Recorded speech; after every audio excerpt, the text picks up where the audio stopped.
On dit que le sang est plus épais que l'eau. Mais j'ai appris que parfois, le sang est juste la première chose que les gens utilisent pour vous noyer. Pendant 8 ans, ma famille m'a traité comme un paria. Ils m'ont traité d'avare, d'égoïste et d'ingrat. Ils disaient que j'essayais de voler mon propre père. Ils disaient que je ne me souciais pas de la famille, seulement de l'argent. Et tout ce temps, je demandais simplement ce qui m'appartenait déjà. Je m'appelle Marcus. Je suis l'enfant du milieu de 3 frères et sœurs. Mon frère aîné, Daniel, est le fils en or. C'est un promoteur immobilier à succès, charismatique, et la fierté de mon père, Robert. Ma sœur cadette, Émilie, est la Benjamine de la famille, une artiste en difficulté qui ne pouvait rien faire de mal aux yeux de mes parents. Et puis il y a moi, le comptable, l'ennuyeux, celui qui comprenait réellement comment l'argent fonctionnait.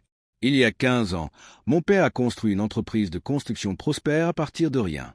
C'était l'œuvre de sa vie. Quand il a décidé de l'incorporer, il m'a fait entrer en tant qu'actionnaire minoritaire. Non pas par générosité, mais par nécessité.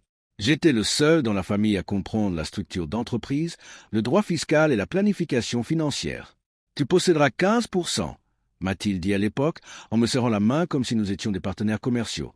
Pas père et fils. En échange de la gestion des livres de compte et de garder l'IRS loin de mon dos. » J'ai fait exactement cela. Pendant 10 ans, j'ai géré chaque aspect des finances de l'entreprise.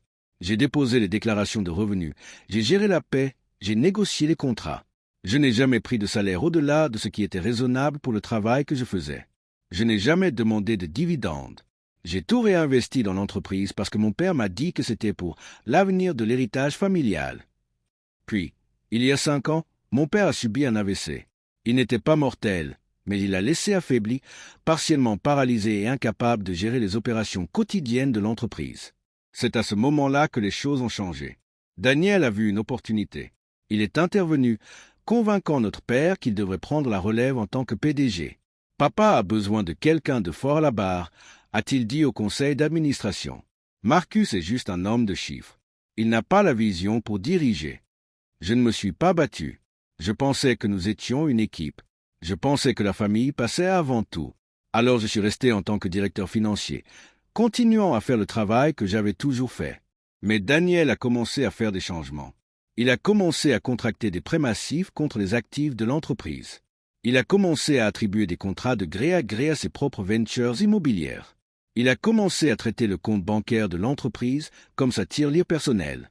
Et quand j'ai posé des questions, quand j'ai demandé ma part des profits qui s'accumulaient depuis une décennie, les attaques ont commencé. « C'est avare de ta part de demander de l'argent maintenant, Marcus », a dit Daniel lors d'une réunion du conseil, sa voix dégoulinant d'une fausse préoccupation. « Papa est malade.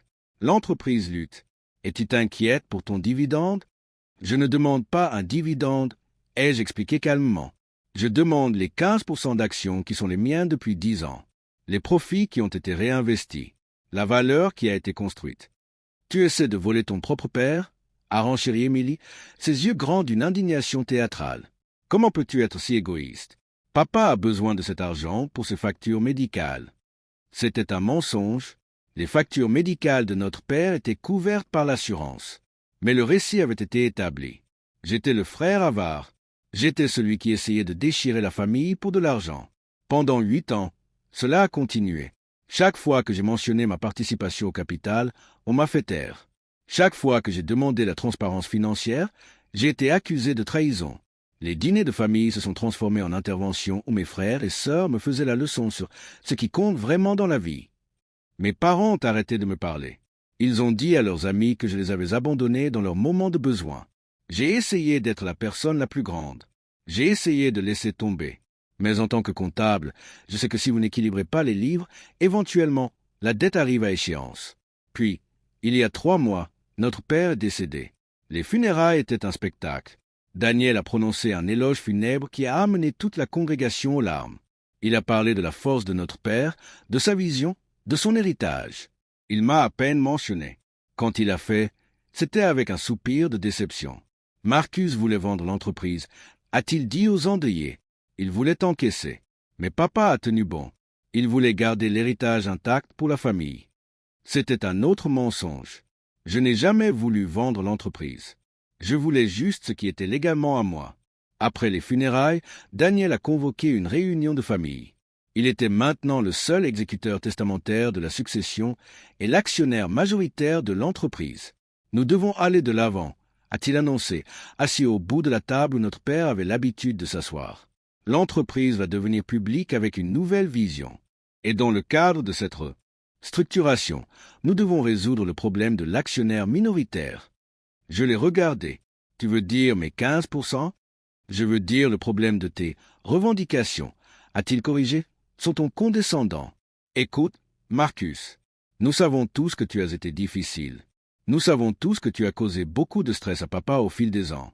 Mais je suis prêt à être généreux. Je vais te racheter 5% de l'évaluation actuelle. En espèces. L'évaluation actuelle de l'entreprise était de 200 millions de dollars. 5% de cela faisait 10 millions. Mais 15% valait 30 millions. Ce n'est pas ma part, Daniel, ai-je dit calmement. C'est du vol. C'est la famille, a-t-il rétorqué sèchement. Et si tu ne le prends pas, tu n'auras rien. Je contesterai les actions en succession. Je vais traîner cela pendant des années. Veux-tu vraiment être le frère qui a poursuivi sa propre famille pour de l'argent juste après les funérailles de papa? Le piège était parfait. Si je me battais, j'étais le méchant avare. Si j'acceptais, j'étais le fou qui les laissait me voler. Je n'ai pas argumenté. Je n'ai pas crié. J'ai juste hoché la tête. J'ai besoin de temps pour y penser. Ai-je dit? Prends une semaine, a dit Daniel, souriant comme un requin. Mais ne prends pas trop de temps. Cette nuit-là, je suis allé à mon bureau. Je n'ai pas fait mes valises. Je n'ai pas appelé un avocat. J'ai ouvert un fichier sécurisé sur mon ordinateur que je n'avais pas touché depuis 5 ans. Vous voyez, je suis comptable. Et les comptables ne font pas qu'équilibrer les livres, ils gardent des registres. Il y a 5 ans, quand mon père a subi son AVC et que Daniel a d'abord essayé de m'évincer, je savais que quelque chose n'allait pas. Je savais qu'éventuellement, ils essaieraient de prendre mes actions. Alors, j'ai fait quelque chose que mon père m'avait demandé de faire des années auparavant, mais j'avais refusé jusqu'à ce moment de clarté. J'ai enregistré une conversation. Ce n'était pas illégal. Dans notre État, le consentement d'une seule partie est tout ce qui est requis. Et j'étais une partie à la conversation. C'était une réunion entre mon père, Daniel et moi-même, juste après l'AVC. Daniel essayait de convaincre notre père de transférer mes actions vers lui. « Papa, Marcus ne se soucie pas de l'héritage », avait dit Daniel. « Il veut juste l'argent. Si tu lui donnes les actions, il les vendra au premier soumissionnaire. Tu dois protéger l'entreprise. » Et mon père, faible et confus, avait accepté. « Fais ce que tu dois faire, fils », avait-il chuchoté. « Garde juste l'entreprise dans la famille. » Mais avant cela, dans cette même conversation, mon père avait dit autre chose. Quelque chose que Daniel avait essayé d'éditer, mais j'avais sauvegardé le fichier brut. Marcus à 15%, avait dit clairement mon père. C'était l'accord. Il l'a mérité. Ne le laisse pas le perdre, Daniel. C'était la preuve dont j'avais besoin. Mais ce n'était pas suffisant en soi. Daniel prétendrait que c'était sorti de son contexte. Il prétendrait que mon père était sénile. Alors, j'ai attendu, et j'ai continué à travailler. J'ai gardé les livres, et dans ces livres, j'ai trouvé autre chose. Daniel n'avait pas juste détourné des profits. Il détournait des fonds, des millions de dollars. Il canalisait l'argent de l'entreprise vers des comptes offshore, le cachant à l'IRS, le cachant au conseil d'administration. Et parce que j'étais le directeur financier, j'étais celui qui avait signé les déclarations de revenus. J'étais celui qui irait en prison si cela sortait. Je l'avais protégé pendant 5 ans parce que je pensais qu'il était famille. Je pensais qu'il finirait par faire la bonne chose. Mais la famille ne vole pas. La famille ne vous traite pas d'avare pour avoir demandé ce qui est à vous. Le jour après la réunion de famille, je suis allé voir l'avocat de mon père. Il s'appelait M. Henderson, et il avait rédigé des testaments et des fiducies pour notre famille pendant 40 ans. Il était vieux, méticuleux et détestait le drame. « Monsieur Henderson », ai-je dit, assis dans son bureau. Mon père est décédé il y a 3 jours. Je crois qu'il y a un testament vidéo qu'il a enregistré avec vous concernant les actions de l'entreprise. M. Henderson a ajusté ses lunettes. Il m'a regardé avec un mélange de pitié et de respect. Votre père était un homme sage, Marcus. Il savait ce qui arrivait. Il savait que Daniel était ambitieux. Il a enregistré une vidéo, ai-je demandé. Il l'a fait, a dit M. Henderson. Il m'a instruit de la jouer seulement après sa mort et seulement s'il y avait un litige concernant la distribution des actions de l'entreprise. Daniel essaie de me racheter pour des centimes sur le dollar, ai-je dit. Il menace de contester les actions en succession. Monsieur Henderson a hoché la tête lentement. Alors il est temps. Il s'est levé et est allé à un grand coffre-fort dans le coin de son bureau. Il a tourné le cadran, ouvert la lourde porte et sorti une petite clé USB noire. Ceci contient la vidéo, a-t-il dit, me l'attendant. Elle est horodatée et légalement témoignée. Votre père a également inclus une copie de l'accord d'actionnaire original, signé par toutes les parties, y compris Daniel, reconnaissant votre participation de 15%. J'ai pris la clé. Mes mains ne tremblaient pas. Je ne ressentais pas de colère. Je ressentais juste du soulagement. La vérité allait enfin être dite. Merci, monsieur Henderson, ai-je dit. Marcus, a dit le vieux avocat, m'arrêtant à la porte. Votre père vous aimait. Il était juste, faible. Ne laissez pas sa faiblesse vous détruire aussi. J'ai conduit directement au bureau de Daniel. Je n'ai pas appelé à l'avance. J'ai dépassé sa secrétaire, qui a essayé de m'arrêter, et j'ai poussé la porte de sa suite exécutive. Daniel était assis à son bureau, riant au téléphone. Quand il m'a vu, son sourire a disparu.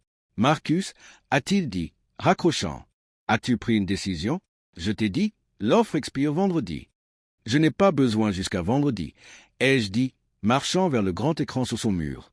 J'ai branché la clé USB dans le port. Que fais-tu? A demandé Daniel, se levant. Enlève ça de là.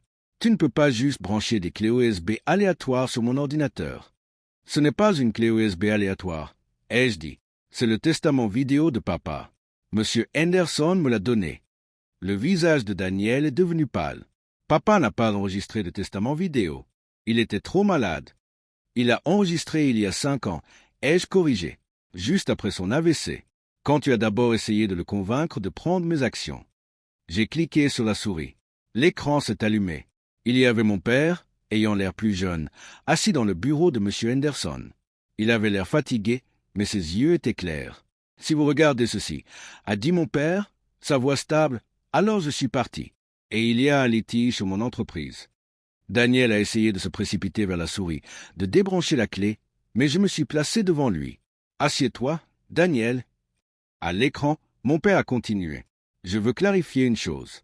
Marcus possède 15% de cette entreprise. C'était un cadeau pour son travail acharné, oui, mais c'était aussi un contrat légal. Daniel, je sais que tu en veux plus.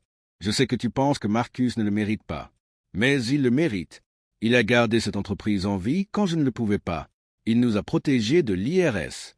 Il a fait le travail que tu étais trop occupé pour faire. » Daniel tremblait maintenant, ses poings serrés. « Éteins ça. C'est illégal. » Il a été contraint. « Continue de regarder, ai-je dit. » À l'écran, mon père a regardé directement dans la caméra. Si Daniel essaie de prendre les actions de Marcus, ou s'il essaie de le racheter pour moins que la juste valeur marchande, je veux que le reste de ma succession aille à la charité. Chaque centime, la maison, les investissements, les actions restantes, tout, à la fondation de l'hôpital pour enfants. Daniel s'est figé. La couleur a complètement drainé de son visage. Et il y a une autre chose, a dit mon père à l'écran. Je sais à propos des comptes offshore. Daniel, je sais à propos du détournement de fonds. Marcus m'a montré les registres avant mon AVC. J'étais trop faible pour t'arrêter alors. Mais j'ai donné à Marcus tout ce dont il a besoin pour t'exposer. Si tu le touches, si tu essaies de lui voler, il a ma permission d'aller aux autorités. Ne me teste pas là-dessus, fils. Je peux être en train de mourir, mais je ne suis pas un imbécile. La vidéo s'est terminée. L'écran est devenu noir. Le silence dans le bureau était absolu. Daniel se tenait là, regardant l'écran noir, la bouche légèrement ouverte. Il ressemblait à un homme qui venait de voir sa propre exécution. Il savait, a chuchoté Daniel. Il savait tout le temps. Oui, ai-je dit. Il savait. Tu as les registres, a demandé Daniel, se tournant vers moi, ses yeux désespérés. J'ai tout, ai-je dit calmement. Les comptes offshore, les sociétés écrans, les déclarations de revenus falsifiées. J'ai tout. Et maintenant, l'IRS aussi. Daniel s'est affaissé dans sa chaise. Il a mis sa tête dans ses mains. Que veux-tu? De l'argent? Je te donnerai les 30 millions. Je te donnerai 40. Juste, ne va pas aux autorités. S'il te plaît, Marcus, pense à la famille. Famille, ai-je répété. Tu m'as traité d'avare pendant 8 ans parce que je demandais ce qui était à moi. Tu as dit à tout le monde que j'essayais de voler papa. Tu as essayé de me racheter pour des centimes. Et maintenant tu me demandes de penser à la famille? Je suis allé à la porte. Je ne vais pas à l'IRS, Daniel. Pas encore. Il a levé les yeux, l'espoir scintillant dans ses yeux. Vraiment? Non, ai-je dit. Je vais te laisser le faire toi-même. Quoi? Tu vas démissionner en tant que PDG, ai-je dit. Tu vas signer mes 15% d'actions pour moi à la pleine valeur marchande. Et tu vas rembourser chaque centime que tu as détourné avec intérêt. Si tu fais ça, je ne remettrai pas les preuves aux autorités. Si tu ne le fais pas, eh bien, je suis comptable. Je sais exactement comment déposer une dénonciation. Daniel m'a regardé. Il a réalisé qu'il n'avait pas le choix. Le testament vidéo signifiait qu'il perdrait toute la succession s'il se battait. Les preuves signifiaient qu'il irait en prison s'il ne se conformait pas. D'accord? A-t-il chuchoté. D'accord, je le ferai. Bien, ai-je dit. Monsieur Henderson rédigera les papiers. Tu as 24 heures. Je suis sorti de son bureau, le laissant seul dans le silence de son empire volé. Il a fallu 3 jours pour que tout soit finalisé. Daniel a démissionné. Il a signé mes actions. Il a vendu ses maisons de vacances pour rembourser les fonds détournés. Il a déménagé de la propriété familiale qui appartenait maintenant à la charité, selon le testament de mon père. Je ne me sentais pas triomphant. Je ne me sentais pas heureux. Je me sentais juste libre.